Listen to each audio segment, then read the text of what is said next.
On a planet whose surface is 3/4 water, the mysteries of the deep have long provided potent inspiration for the active imagination.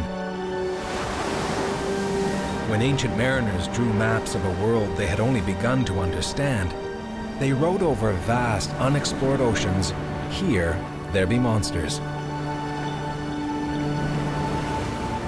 Today it seems that our entire world has been well documented by explorers or scientists, and that all our monsters have been found out. But swimming silently in the icy depths of the Arctic, there is one creature that has remained a mystery. Until now.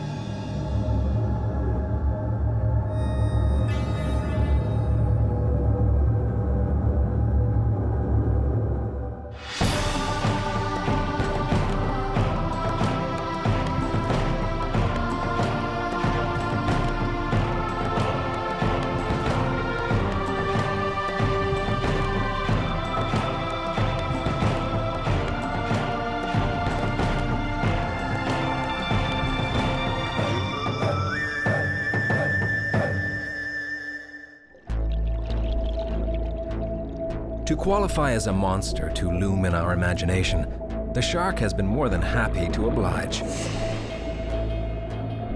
Its stealthy and toothsome biological design has made it the most feared predator of the deep. Almost all of the 465 shark species live in tropical waters, feasting on a 4-star buffet that is easy to spot coming, including the odd scientist.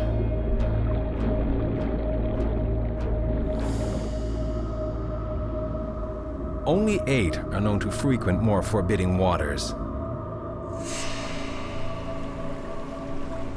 And these have proven more difficult to study than their southern cousins.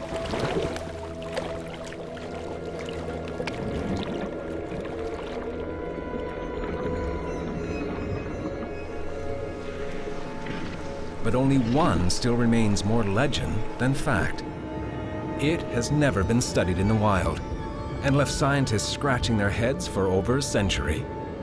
A true monster. John Steinbeck wrote that an ocean without unnamed monsters would be like a completely dreamless sleep.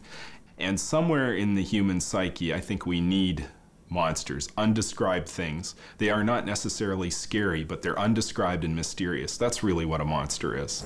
And I think in my psyche, that was what the Greenland shark was. The Greenland shark. It is the largest Arctic fish and one of the world's largest sharks. At over 20 feet in length and weighing in at more than a ton, it rivals the stature of the fearsome great white. But unlike all shark species, the Greenland shark remains a great unknown, fueling the imaginations of scientists worldwide.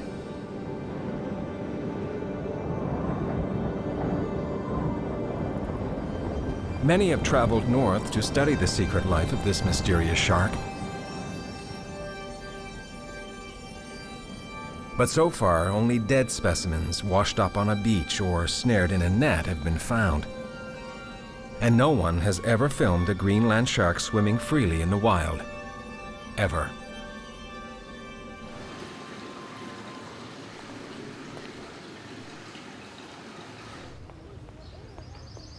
For Dr. Chris Harvey Clark, a marine biologist at Dalhousie University in Halifax, Nova Scotia, sharks have loomed large in his imagination since childhood. I think it would probably have to be Christmas morning about 1970, unwrapping a parcel that had a book about sharks in it and reading about that. But that focused an interest that had come from my father, who swam with sharks all his childhood.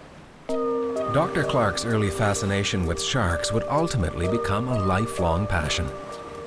But there was one shark in particular that swam the strongest in his dreams. The first time I ever saw a Greenland shark, I guess I was about 12 years old, living in Ottawa. It was in the Ottawa Citizen newspaper. It was a picture of a fellow with a toque and a parka on, who sitting beside an ice fishing hole with 2 sharks laid out on the ice beside him. This fisherman's tale didn't make the front page because of a slow news day, but its unlikely location. These sharks had been caught far from their Arctic home, hauled through the ice on a frozen river in Quebec called the Saguenay.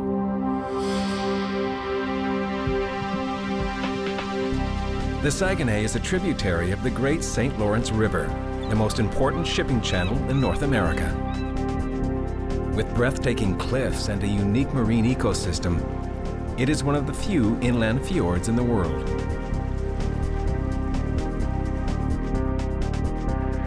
Greenland sharks were thought to frequent only the Arctic waters near their namesake island. Yet the Saguenay is almost 3,000 kilometers and a sharp left turn from home.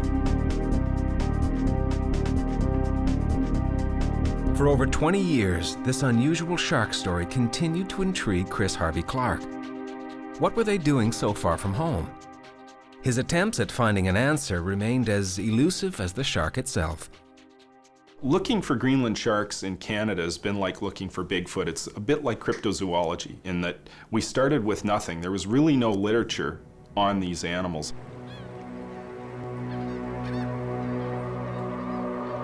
In fact, all that did seem to exist in this remote, isolated region on the north shore of the St. Lawrence were local stories of shark encounters, and these had never been translated for the benefit of the English-speaking world.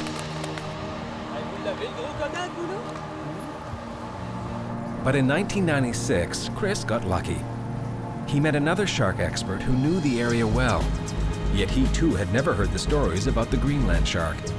I guess it all started when I met Chris at a dive conference in Nova Scotia. Chris mentioned this story about when he was a kid, having read an article about sharks having been fished in the Saguenay Fjord through the ice. And when we started talking about this, he says, "Why don't you investigate this story?"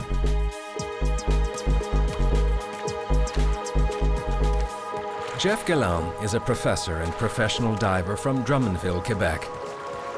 His passion for sharks has taken him around the world, including a Cousteau research expedition.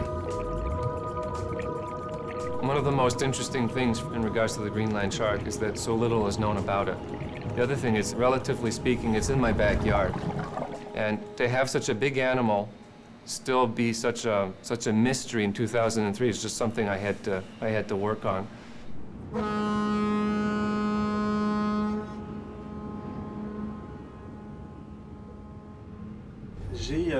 Now Jeff too was hooked on the mystery of the Saguenay sharks.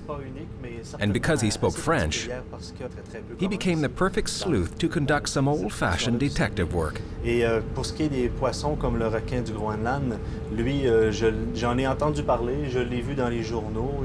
Je sais que dans le milieu des années 90, vers 96, on a attrapé un requin qui mesurait à peu près 4 mètres à la baie, dans la baie des AA.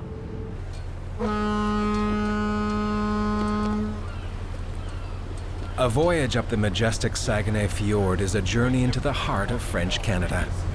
They're doing things that we didn't think they do. They can move fast. For 500 years, the Saguenay has been home to a unique culture of farmers and fishers, and for those willing to ask, its very own monster.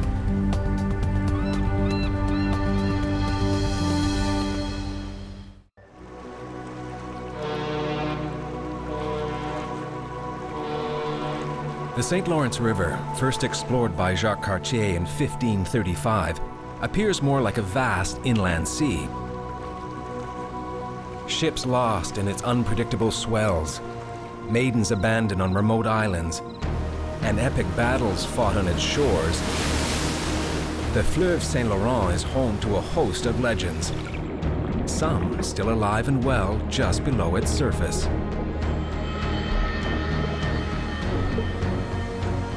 In summer, 19 marine mammals, including minke, beluga, and humpback whales, also call these waters home. And where the Saguenay River meets the St. Lawrence is one of the best whale watching destinations in the world.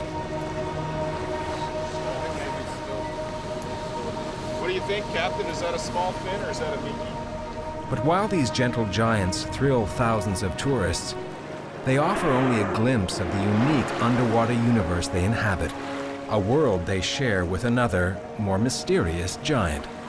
The Greenland shark's environment is just a fascinating environment. It's alive There is life just hanging on to everything.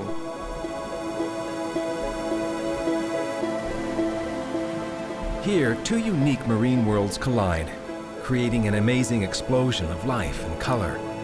From the Atlantic, the tides deliver cold salt water, carrying nutrient-rich plankton and swarms of krill. These support a dynamic food chain, ranging from anemones and sea peaches, wolffish and capelin, to some of the world's biggest ocean dwellers.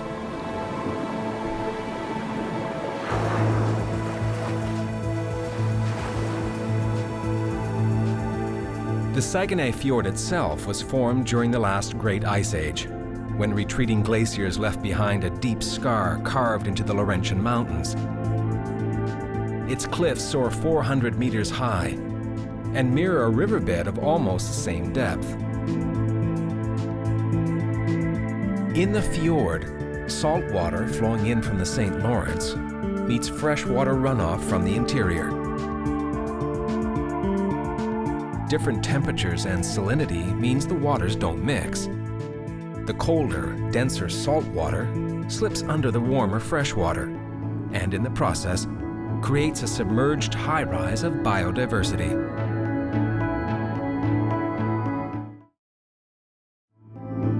The Greenland shark might be attracted here for the same reason as the whales: food, and lots of it. These are animals that eat up and down the food chain. They'll eat marine mammal blubber, top of the food chain. They'll eat sedentary invertebrates on the bottom, and everything in between.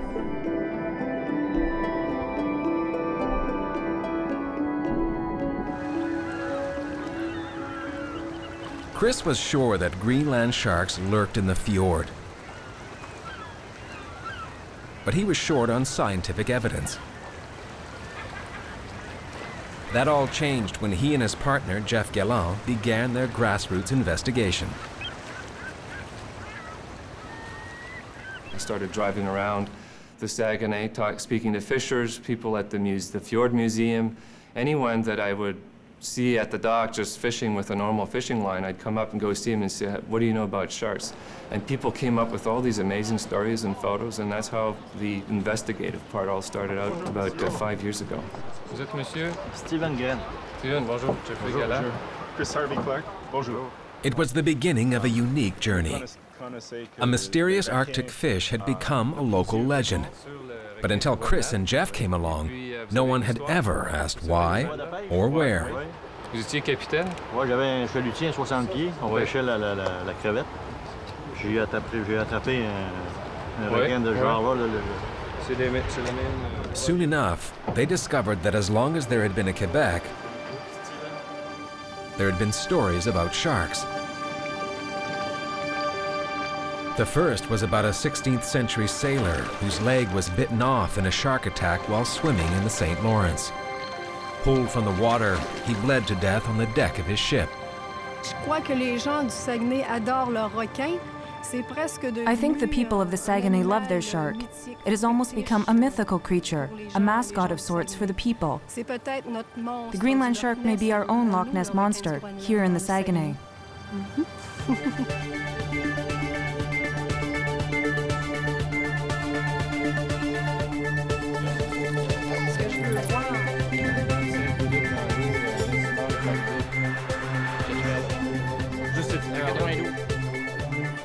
Here it seemed that the Greenland shark was nothing short of a celebrity. But for Jeff and Chris, I want to see this. it was the modern stories that really captured their attention. Okay, you've got me hooked like the shark. I want to see this head now. It's a part of it because the guys there, they didn't took complete. Padu de la Durante's catch ended up on his kitchen wall. Now this is the actual, this isn't a cast. It feels to me like they used the actual skin from the head. This is the real thing. That's the one. Yeah. He's right there. And those teeth, that's the teeth of it. And they're still pretty darn sharp. Yeah. So the holding teeth on the top, the cutting teeth on the bottom. And the cutting teeth on the top like Yeah. that. When he bite, he cut and there he goes. I've seen pictures of whales that have been bitten by these, Yeah. and it's like an ice cream scoop, and a big shark will take a 10 or 12 pound, perfect, like a And bowl. he just bite and Yeah, and yeah. cut.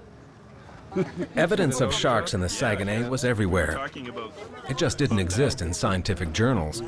Almost symmetrical as a... But around dinner tables or over a bière forte at the local bar, it was becoming obvious that the Greenland shark was a respected member of the local community. It's the king because it's not easy to catch, and it deserves a place of honor. I think it's chosen the most beautiful place in Canada, maybe even the world. Okay.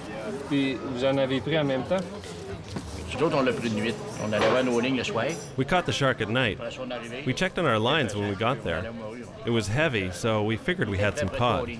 It was caught on 3 of our lines, so we pulled and pulled, and there it was, all twisted up. Yeah, that's the giant one. Yeah, I remember this one. This is impressive. Now it was up to Chris and Jeff to turn legends and lore into scientific fact. And if they were ever going to study this shark in the flesh, they would have to dive into its world. It was time to mount an expedition. So far, the evidence they had gathered indicated a certain time of year that Greenland sharks like to spend in the Saguenay, the dead of winter. Okay. 600 livres. Ouais. Lui, c'est à Ville de la Baie. Ouais.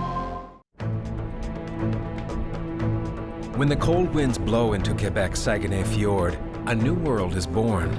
It's a bleak, frozen landscape. But winter is prime-time fishing season here, and so it seems, for catching sharks. In the past 40 years, dozens had been reeled in by unsuspecting fishers. Aurélien Gagné got his big surprise in 1995 and captured the entire event on his video camera.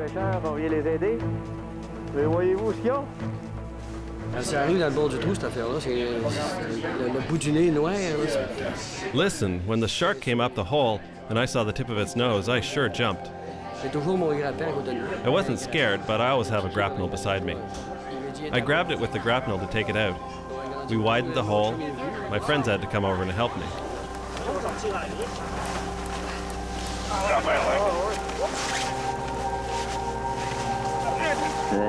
For shark researchers Jeff Gallant and Chris Harvey-Clark, it was more convincing proof.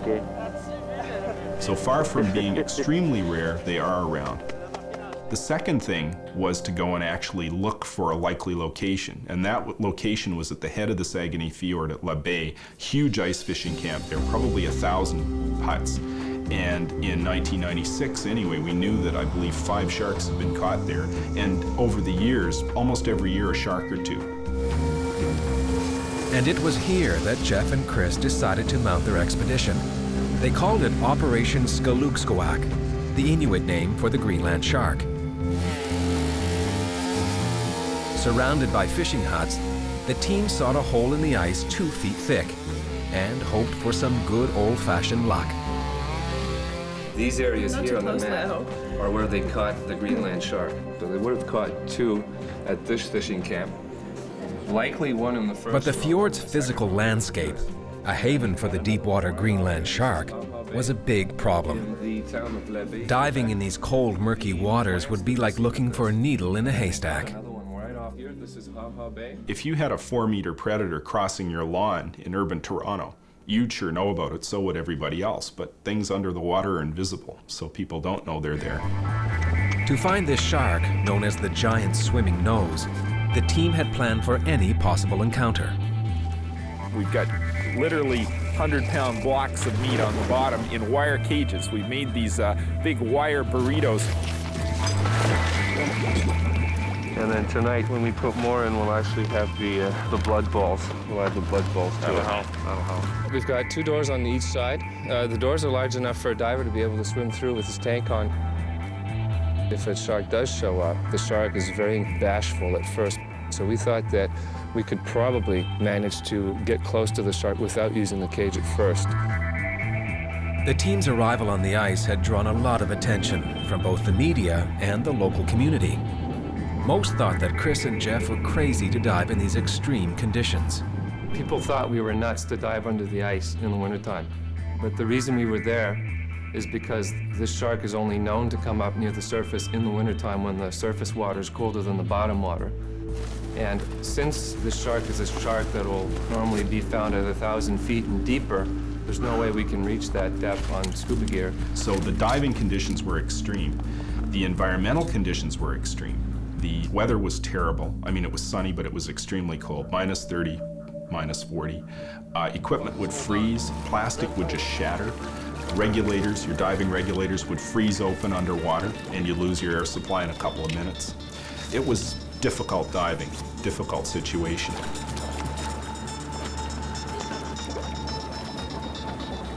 You had all these factors. You had the ice, you had current under the ice, total darkness, only one way out. But we did this according to scientific diving safety standards.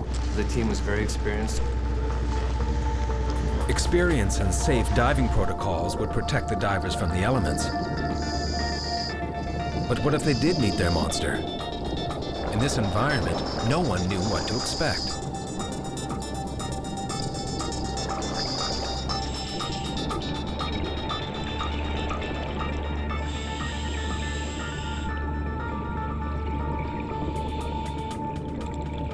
Our lights would light up all of the big boulders on the bottom, and then the shadows of these rocks would move around as we're looking in different directions, and each rock looked like it could have been a Greenland shark.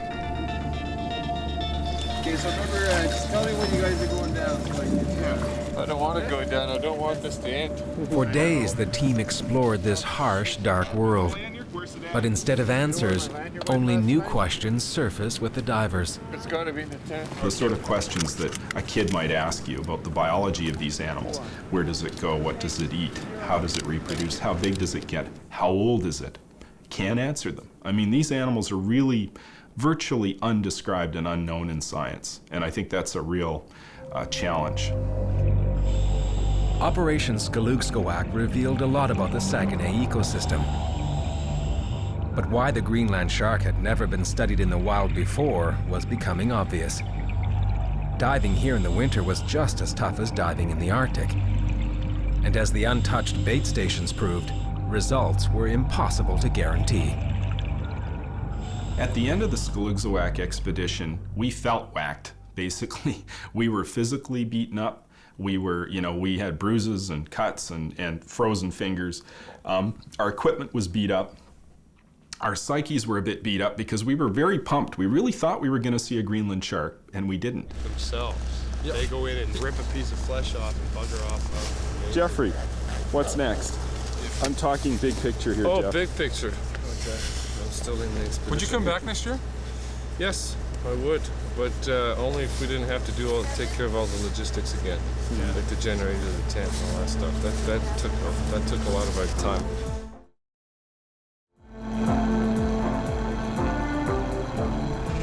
Jeff and Chris remained convinced that they could find the Greenland shark.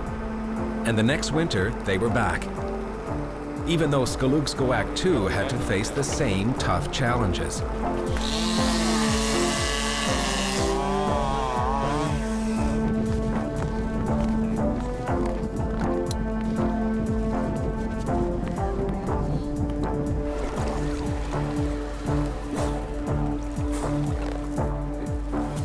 The team was now attracting national attention, and even more stories of local shark encounters. But under the ice, it was still nowhere to be found. Now Chris and Jeff faced a classic scientific enigma.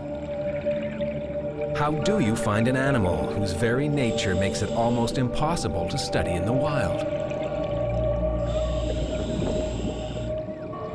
Now, when you're up to 2 strikes, and you know that maybe you'll have another chance at this, and if it doesn't work, then you're through.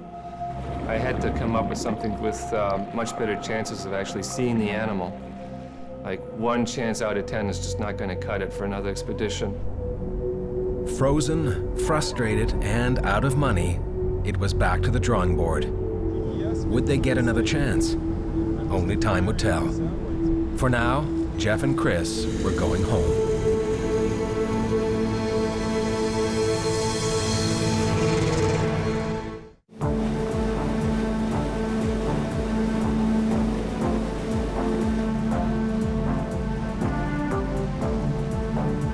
For over over 5 years, Jeff Guillaume and Chris Harvey Clark had been hunting for Greenland sharks in the Saguenay Fjord of Quebec with no success.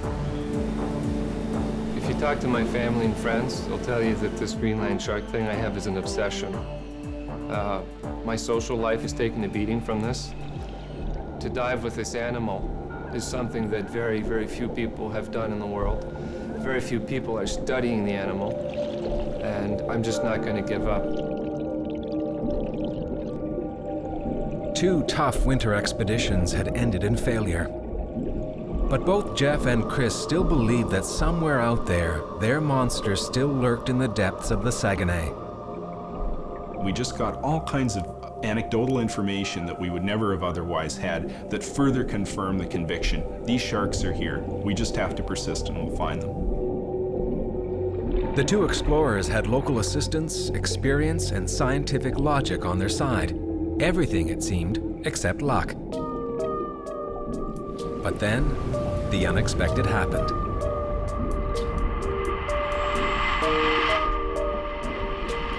Just out of nowhere, a few months later, I get this email from someone in Baie-Comeau that says that he'd observed a large fish. So immediately I phoned Chris. And Jeffrey says, listen, Chris, I've been monitoring an electronic bulletin board. I've gotten some information. Some divers in Baie-Comeau are seeing some very big fish. They think they're seeing sharks. Chris says, why aren't you already on the road to Baie-Comeau? Well, one of the things that you have to be prepared to do when a serendipitous event comes along is you have to act and act fast.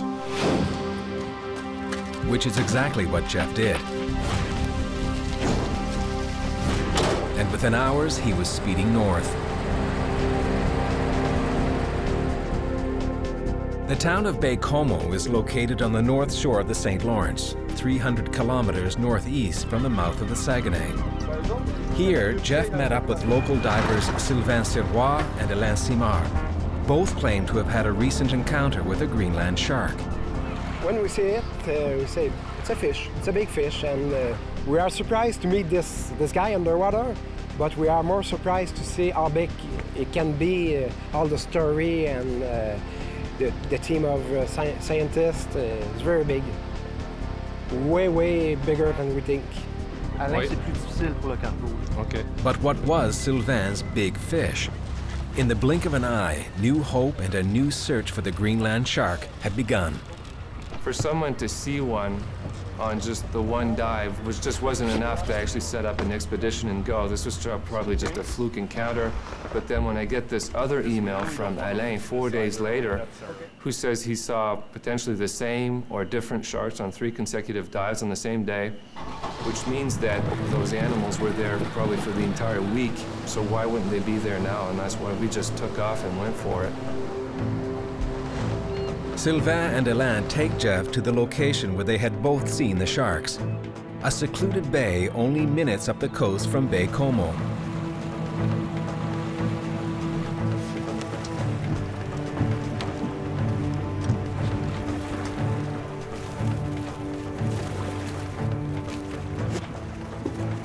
Ça, tu l'as vu 3 fois?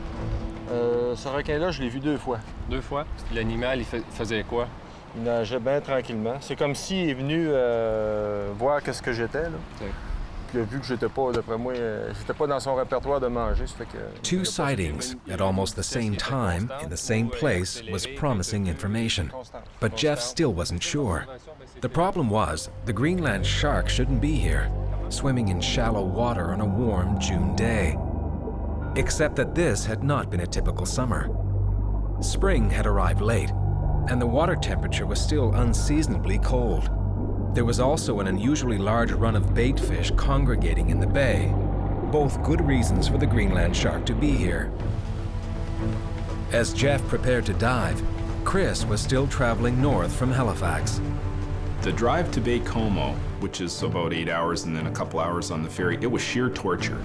I was very excited. I thought maybe this is it. Finally, we've been looking for 5 years. Maybe we finally struck gold. But at the dive site, Jeff decided he couldn't wait any longer. The sharks Alain and Sylvain observed might already be long gone.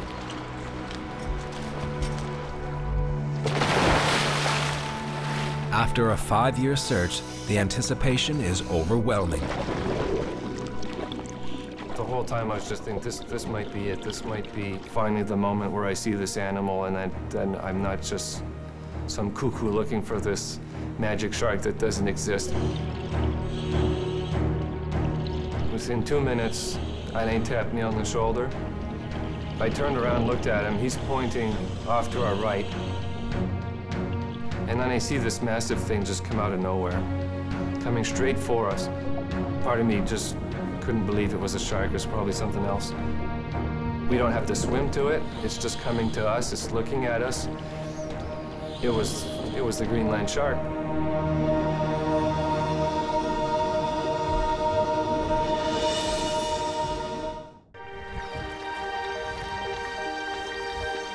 For 5 years, Jeff Guélan had been on a quest, hunting for the Greenland shark. Now, only minutes after diving into the St. Lawrence River near Baie-Comeau, Quebec, Jeff and local divers Alain Simard and Sylvain Sirois had come face to face with this elusive predator. Immediately, my heart just started to pump like never before. I was breathing air like a newbie on scuba. I just couldn't believe it. It's like watching TV and you've got your lottery ticket number and each number is coming up one after the other, but it just happened. It was like the 6 numbers at once, boom.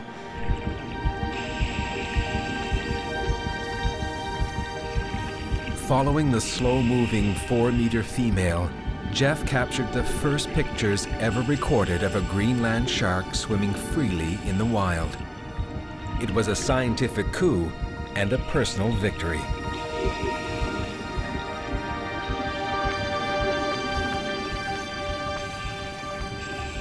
So many things were going on at the same time. I mean, it was personal satisfaction, it was validation, it was this huge rock off my shoulders. And I was just so hoping that Chris would be there on the next dive to be able to see this too, because we've really been into this, both of us, since the beginning, and it would have been so unfair for just me to see it. So at the same time, I was really ecstatic about seeing it. I was thinking about my friend. Finally, Chris had arrived, and at first light, he and Jeff speed to the dive site. Both are anxious, hoping that the Greenland shark is still there.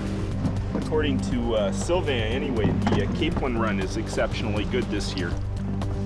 You know, we're getting this assemblage of predators, seals, whales, and maybe sharks in the same location, probably all feeding on a common food source, I would think.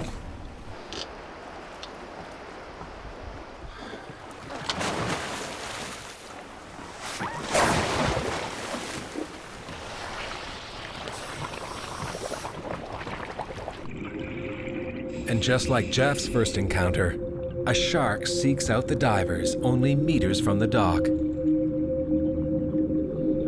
Within 2 or 3 minutes, we encountered our first shark. When I first saw the shark emerging out of the gloom, I mean, your heart's pumping, not out of fear, out of sheer excitement.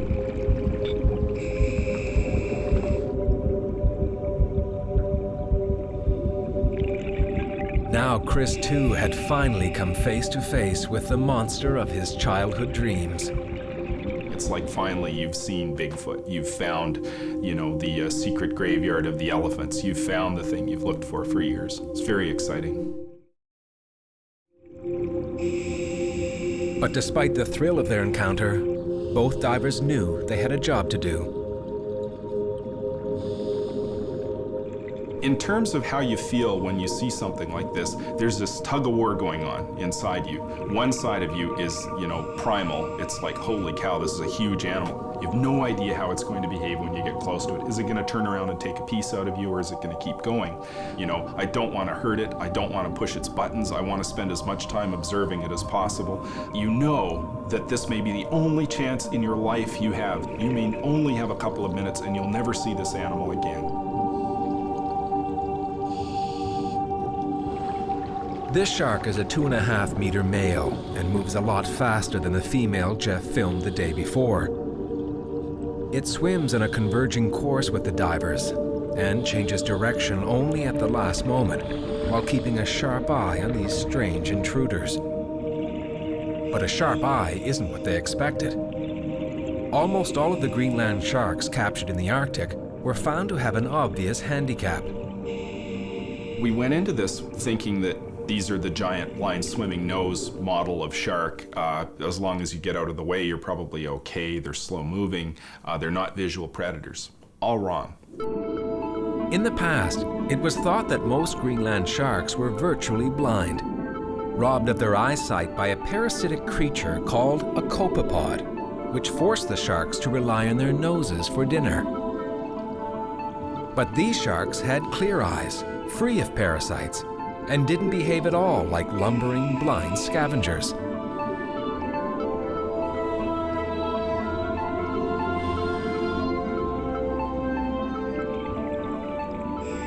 We found the sharks were very highly maneuverable. They can snap turn on a dime like that. We also found that the sharks basically, when they want to get away from you, they do. They just turn and they book. They take right off and they head for deep water, and we clock them up to 1.4 meters per second, which is faster than a diver can swim. So these sharks are, I think, capable predators. Chris and Jeff studied the male closely, but the excitement of swimming with Greenland sharks for the very first time had drained their air tanks. They began to surface when suddenly they got another big surprise. We're tracking the shark and a gauge is going down, and then we see another shark coming in.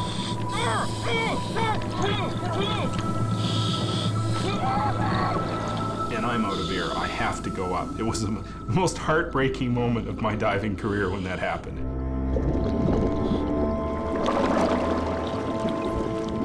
After years of frustration, Chris and Jeff could hardly believe their luck, coming face to face with so many sharks in one place at one time. Hey, incredible, man. We did it. Right on, buddy. That was incredible. 2 animals. But they also knew that success was fleeting. It was time to fill their tanks and get ready for another dive.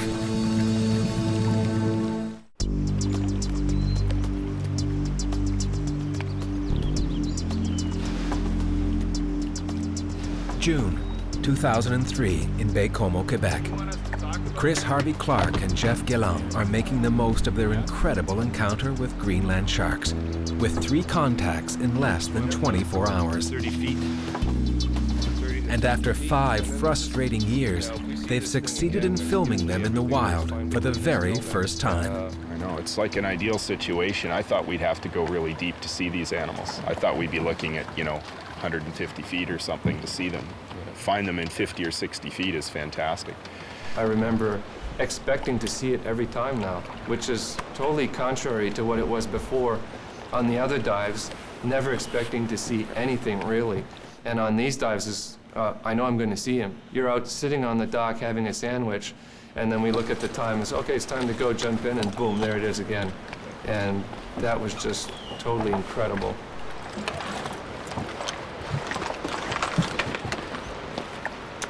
Now on their 3rd dive, they meet a new 3-meter female. Just like the others, she glides out of the gloom, curious, it seems, to check the divers out.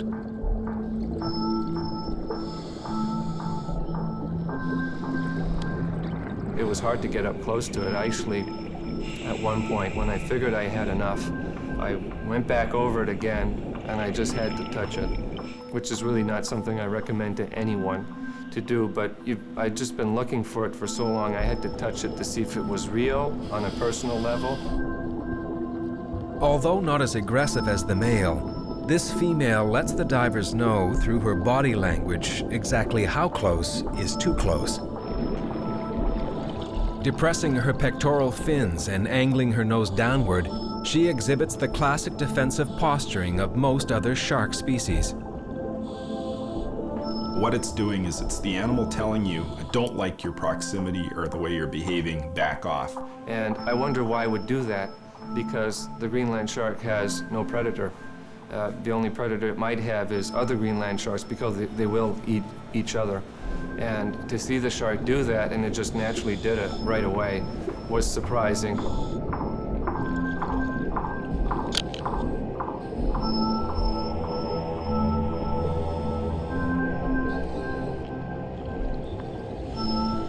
we noticed some things that the sharks really didn't like. They disliked having you in the 6 o'clock position directly behind them. And this, I've dived with many other species of sharks. This seems to be a pretty consistent shark trait. They do not like you there. And like other sharks, this female has a scarred and frayed tail. Scars that could have resulted from tail nipping during courtship, a behavior science knows nothing about. And getting up close and personal with the male shark revealed it was missing one of its 2 sex organs. An indication that the mysterious sex life of the Greenland shark could also be a bit wild.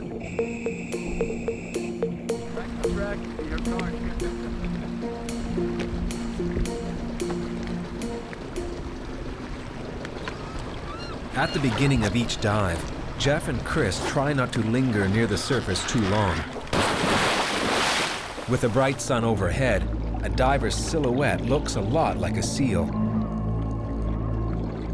At this site just a few days ago, local divers had a nerve-wracking shark encounter. The sharks we saw were in the sort of 3-meter range. Other divers in the area had seen one about 5 meters long. That's getting pretty big. When you're that big, they call you mister. On the way back up to the surface, one of the sharks actually left the bottom and stalked him all the way to the surface.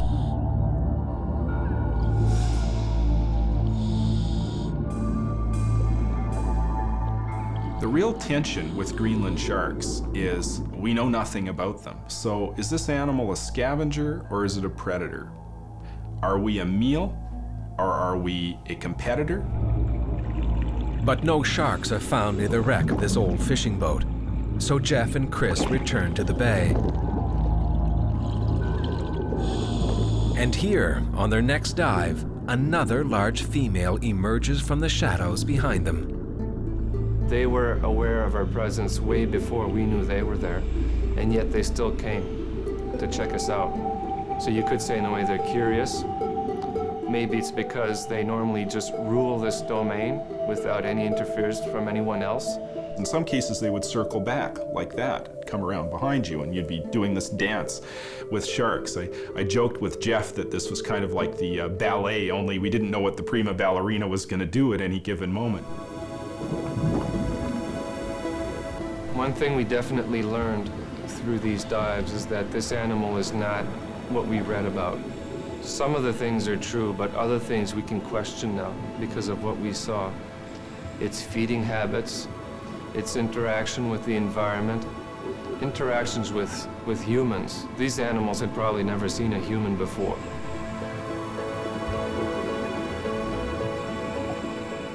Is it migratory, and if so, where does it go to? How old does it get? We do not know how old these animals are. Studies indicate that Greenland sharks grow at about 0.5 centimeter a year. So you do the math.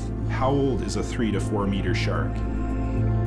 Is it possible that this shark is over 300 years old? If it is, it would be the oldest living vertebrate on Earth. So there's just all these questions, more questions than when we actually jumped in the first time.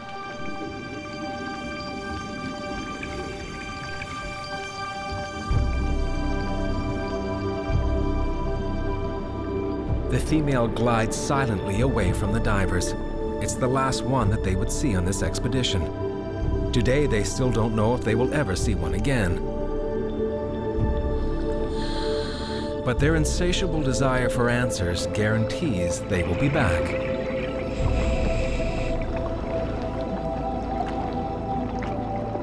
The old 19th century model of science where you macheted your way through the jungle and found the pygmy chimpanzee colony that everybody suspected but nobody knew where it was, that doesn't happen anymore. Except it does underwater, and that's what happened to us.